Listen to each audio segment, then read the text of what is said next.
This is section 5.3, number 42. They give us some integrals already. We know the integral from 1 to 4 is 8, and from 1 to 6 is 5. So part A, what we're going to do, we have a rule that if you have a constant, you're allowed to pull that out. So we're going to pull that constant out, and we're left with this.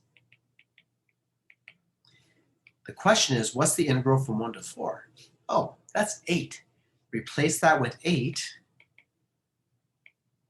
and we get negative 24. El dano.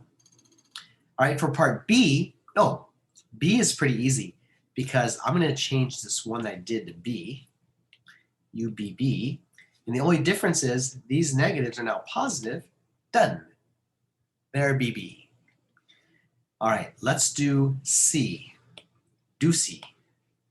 Do C do.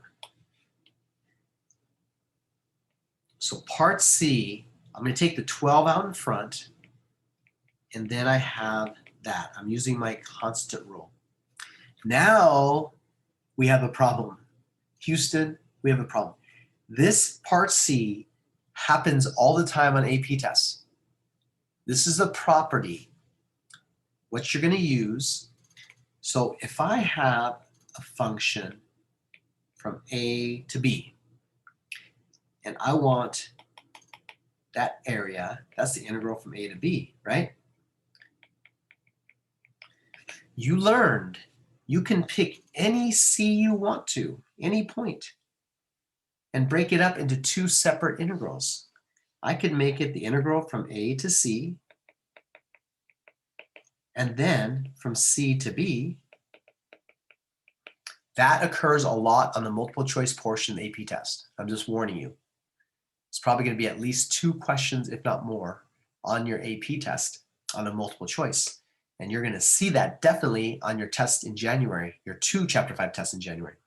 So that's got to make sense to you. And what's even crazier, this C could actually be over here. You can go A to C and then C to B. And it's the same thing as A to B.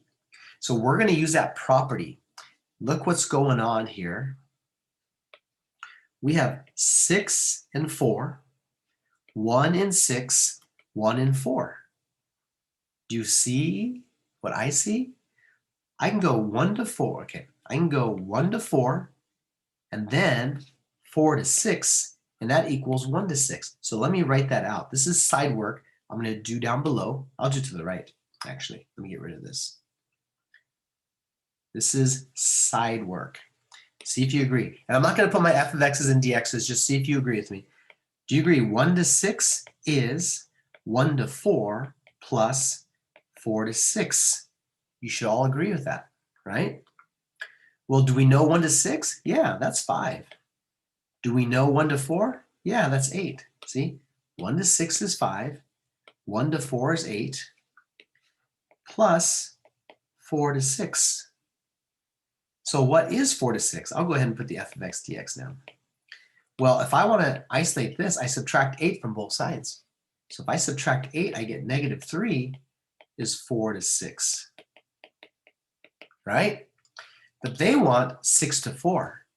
So if I flip these, you should know my answer changes sign, so it becomes plus 3.